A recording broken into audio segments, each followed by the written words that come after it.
চুনা পাতা।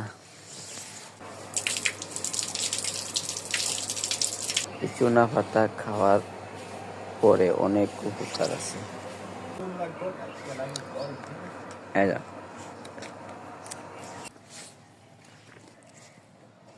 এই চুনা পাতা খাওয়ার অনেক উপকার আছে। ঘন পেশাব থেকে মুক্ত হবে। একটানা 7 দিন খালি পেটে খাইতে হইব। কিডনিতে পাথর যদি হয়ে থাকে একটানা 7 দিন খাইলে আশা করি ইনশাল্লাহ মুক্ত হবে। এটা হলো চুনা পাতা গাছ, চুনা পাতা গাছের পাতা। এটা ডাক্তারি মতে অনেক অনেক অনেক উপকারী, আল্লাহর একটা নেয়ামত, মানুষের শরীরের জন্য অনেক উপকারী। তো এইভাবে খালি পেটে খাইবেন। তো পাতাটা ছিঁড়ে ধুইয়া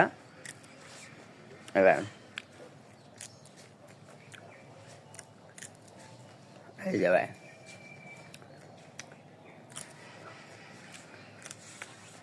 সকালবেলা যদি ভিডিওটি ভালো লাগে অন্যকে দেখার সুযোগ করে দিন।